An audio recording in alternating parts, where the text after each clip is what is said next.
I thought losing my dad was the worst thing I'd ever face, until my sister stole the only thing he left me. The words were still fresh, sharp, like an open wound. Ellie stood across the room, her arms folded, a smug smirk plastered on her face. She wasn't even trying to deny it.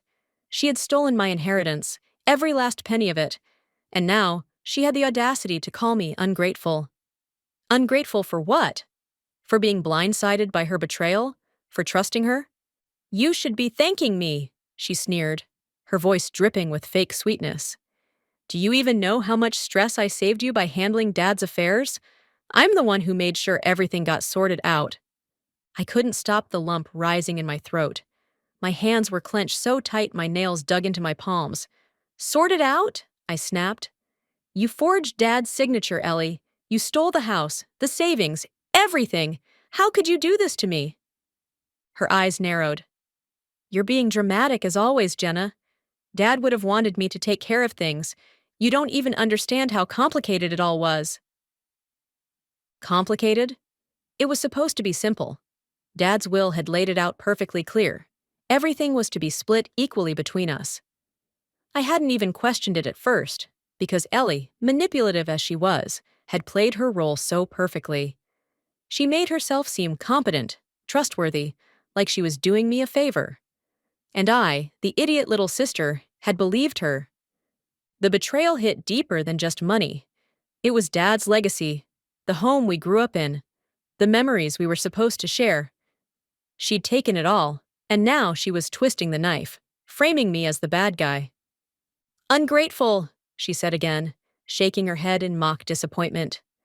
I bit back tears, realizing I'd never seen her for what she truly was: selfish, manipulative, and utterly untrustworthy. And for the first time, I began to wonder if I'd ever really known her at all. Growing up, Ellie was always the star of the show. She had this magnetic charm, the kind of charisma that made people bend over backward for her. Mom adored her, always calling her my little princess. Ellie could do no wrong in her eyes.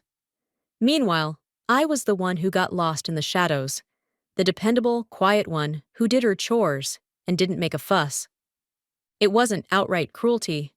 Mom loved me in her way, but with Ellie, there was always this extra sparkle, this need to protect her from the consequences of her actions. If Ellie broke a vase, Mom blamed the wind. If I so much as spilled a glass of water, it was a lecture on responsibility. That pattern never really changed, even as we grew older. Dad was different, though. He was the steady one, the fair one. He'd pull me aside after one of Mom's tirades and say, "Don't let it get to you, kid. You've got a good head on your shoulders." I clung to those moments because they reminded me I wasn't invisible. When Dad got sick, I was the one who stepped up. Ellie made her excuses, work commitments, her new boyfriend, her need to maintain balance. I didn't mind at first. Dad needed someone, and I couldn't bear the thought of him being alone. But as the months wore on, Ellie's absence became glaring. She'd sweep in occasionally, all smiles and charm, bringing expensive gifts for Dad and acting like a hero. I stayed quiet, biting my tongue. Before he passed, Dad sat me down and explained his will. Everything was to be split equally, fair and square. The house, especially, was important to him. "Keep it in the family," he'd said. "You two will need each other when I'm gone." After the funeral, Ellie insisted on taking care of the legal side of things. "You've been through so much already," she said, her voice soft with faux sincerity. "Let me handle this. I'll make sure everything goes smoothly." I wanted to trust her, but something gnawed at me, a quiet unease I couldn't shake. I told myself I was just being paranoid, that Ellie wouldn't dare mess with Dad's wishes. Looking back, that was the moment I should have said no. Months went by before I figured out what Ellie had done. I had been trying to get updates from her for weeks, asking about the house, the accounts, and everything Dad had left behind. But she always had some excuse. She was too busy, the lawyer was handling it, or she'd tell me not to worry and that everything was under control. Against my better judgment, I let it go, convincing myself that she was honoring Dad's wishes. But something didn't sit right. When I finally pushed her for details, her tone shifted. She became dismissive, saying it was all taken care of and there was nothing for me to stress about. That was when I decided to look at the paperwork myself. What I found left me reeling. Ellie had transferred the house completely into her name. Not just the house, but most of Dad's assets were now hers. Everything Dad had intended to be split equally between us was gone. She'd taken it all. When I confronted her, I was shaking with rage and disbelief. Instead of apologizing or trying to explain, Ellie turned the situation back on me. She accused me of being dramatic, of blowing things out of proportion. She even had the nerve to claim she'd done it all for me, that I didn't want the stress of handling Dad's estate, so she'd stepped in to help. Her words felt like a slap in the face. Her gaslighting only made me angrier. She was trying to paint herself as the responsible one, the sister who had taken on the burden so I didn't have to. But it was all lies. I'd trusted her to do the right thing, and she'd taken advantage of that trust. Desperate to understand how she'd gotten away with this, I went through every document I could find. That's when the pieces fell into place. Ellie had forged Dad's signature. The signatures transferring the house and other assets were fake, and I knew Dad would never have signed them. To make matters worse, she'd enlisted the help of a shady lawyer she knew from college, someone who clearly had no problem overlooking the legal and ethical boundaries of what they were doing. It was all premeditated. She'd planned this from the start. I felt like the ground had been ripped out from under me. It wasn't just the betrayal, it was how deliberate and calculated it was. Ellie had lied, manipulated, and falsified documents to steal everything our father had worked his entire life to leave behind. And she didn't even care. She acted like it was her right, like I was the one being unreasonable for calling her out. I kept going back to the same question. How could she do this? Not just to me, but to Dad. He had trusted her, believed in her, and she had thrown that trust away for money. This wasn't just about the house or the inheritance anymore. It was about the fact that my own sister had completely destroyed any faith I had left in her. For years, I had excused her selfish behavior. But this was something I could never forgive. The days after I uncovered Ellie's betrayal were some of the hardest of my life. I couldn't sleep, couldn't eat. My mind spun endlessly, replaying every interaction with her, trying to make sense of how I hadn't seen this coming. How could someone I'd grown up with, someone I trusted, tear apart our father's legacy so casually? Financially, I was in a tight spot. The inheritance was supposed to be my safety net, a way to pay off my debts and finally get back on my feet. Without it, I felt like I was drowning. What made it worse was the way our family reacted. Ellie, always the charismatic one, had spun her own version of events, painting me as the bitter sister who couldn't handle Dad's estate. Slowly, people started taking her side. I was left feeling isolated, as if I was the one in the wrong for wanting what was rightfully mine. Part of me wanted to fight back immediately. I wanted to take her to court, expose what she'd done, and force her to face the consequences. But another part of me hesitated. What would Dad think if he saw us now, tearing apart what little family we had left? I couldn't help but think about the promises I'd made to him. I'd sworn to honor his wishes, to keep the house in the family, and to look out for Ellie if she needed help. Those promises weighed on me like an anchor. The truth was, I didn't know how to move forward. I was caught between doing what was right for me and trying to preserve what was left of our family. But deep down, I knew this wasn't what Dad had wanted, and it was breaking my heart. One sleepless night, I found myself sifting through a box of Dad's old papers. I wasn't sure what I was looking for. Maybe something to reassure me that I wasn't crazy, that I hadn't imagined his wishes for fairness between Ellie and me. That's when I found it. A letter, handwritten by Dad just weeks before he passed. It was short and simple, but it hit me like a lightning bolt. He wrote that the house and assets were to be split equally between Ellie and me, with no exceptions. His words were clear, leaving no room for interpretation. My chest tightened as I read it again and again, tears streaming down my face. I hadn't realized how desperately I needed that validation until it was right in front of me. The next morning, I called a lawyer. I laid everything out for him: the letter, my suspicions about forged signatures, and the shady transfer of assets into Ellie's name. He listened carefully and then told me what I already knew deep down. I had a case. We started digging. It didn't take long to uncover the truth. Ellie had forged Dad's signature on key documents, transferring the house and other assets to herself. The lawyer she'd used was an old college friend, someone who had clearly bent the rules to help her. Piece by piece, the evidence came together, and with it, my resolve grew stronger. Filing the lawsuit was like lighting a fuse. The family, already divided, exploded into arguments and accusations. Ellie wasted no time painting herself as the victim, claiming she had only been trying to simplify things and that I was out to ruin her life. She spun her usual web of lies, playing on people's sympathies. For a while, it worked.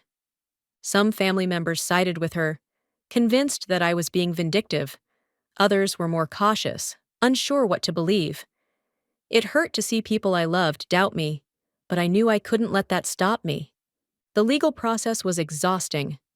Ellie fought every step of the way, dragging things out and refusing to admit what she had done. But as the evidence piled up, her lies began to unravel. The forged signatures, the shady transactions, the lawyer's questionable involvement.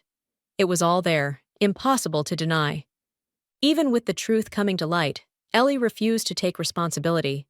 She clung to her victim narrative, insisting she had only been trying to protect the family's interests. Her defiance was infuriating, but it also made me more determined to see this through. I knew the lawsuit would change things forever. The family was fractured, maybe beyond repair. But I also knew I couldn't let Ellie's betrayal go unanswered. This wasn't just about money or property anymore. It was about standing up for myself, for Dad's wishes, and for the truth. And no matter the cost, I was prepared to fight for that. As the lawsuit progressed, Ellie's carefully curated image started to crack. At first, I thought it was just the stress of being exposed, but the deeper I dug, the more glaring the inconsistencies became. Her extravagant lifestyle, the designer clothes, the luxury vacations, the constant stream of flashy purchases, didn't make sense given her income. It didn't add up, and I couldn't let it go. It wasn't long before I found the truth. Ellie had a gambling problem. Hidden in her bank statements, and through whispers from mutual acquaintances, I uncovered a trail of debt that stretched back years. Creditors were chasing her, and she'd used most of the inheritance to pay off mounting bills. What she hadn't spent on gambling debts, she had blown on keeping up appearances, pretending she had everything under control. I felt a mix of emotions when I learned this. At first, there was rage. She had stolen what Dad had left us to cover her mistakes, and she hadn't even come to me for help or admitted what she was dealing with. Instead, she had lied, manipulated, and painted herself as the victim while making me look like the villain.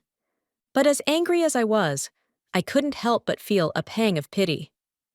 This wasn't just about greed or selfishness. Ellie was spiraling, drowning in an addiction that had taken over her life.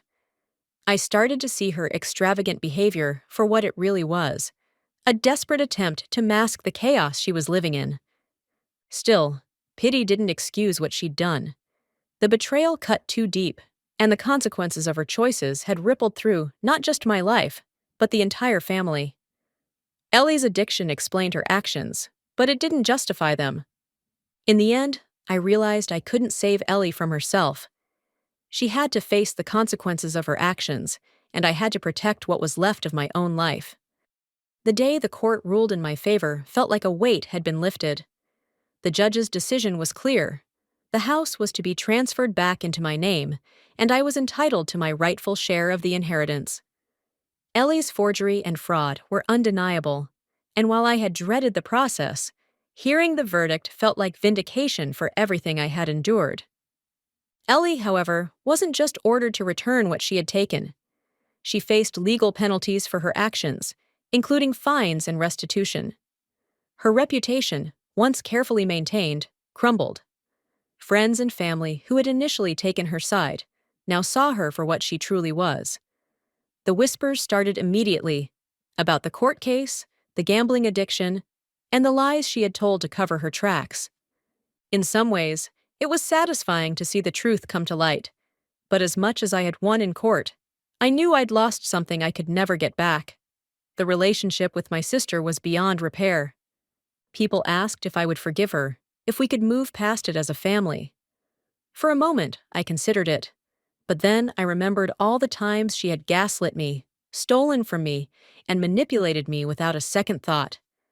Ellie hadn't just betrayed me, she had broken something fundamental between us. For the first time, I chose my peace over family loyalty. There was no point in clinging to a relationship built on lies. Instead, I decided to focus on rebuilding my life and finding happiness on my own terms. Ellie would have to deal with the consequences of her actions, and I could finally move forward, free from her shadow. Looking back, the pain of Ellie's betrayal still lingers. It's not the loss of the inheritance that stings the most, though that certainly hurt. What cuts the deepest is knowing my own sister could so easily destroy my trust, manipulating me at the worst possible time. The bond I thought we shared was shattered, and I've had to accept that it may never be repaired. But amidst the wreckage, I found something I didn't expect: closure. The court's ruling wasn't just about the money or the house, it was a validation of my truth. Ellie's lies and schemes were laid bare for everyone to see, and for the first time, I felt like I could breathe again. Justice, though not perfect, gave me the space to move forward. With my share of the inheritance finally in hand, I decided to honor Dad in a way that felt right. He and I had always talked about starting a small business, a dream we'd shared during those quiet moments when it was just the two of us.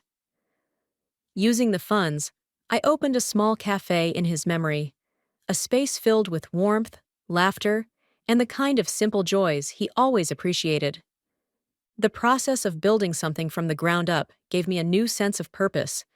Every decision, every success felt like a tribute to the man who taught me resilience and strength. It wasn't about erasing the pain of what Ellie had done. It was about refusing to let her actions define my life. Now, as I stand in my cafe, surrounded by the fruits of my labor, I feel something I haven't felt in a long time: hope. Letting go of Ellie's betrayal wasn't easy, but it was necessary. I've learned that sometimes, the best way to heal is to build something new,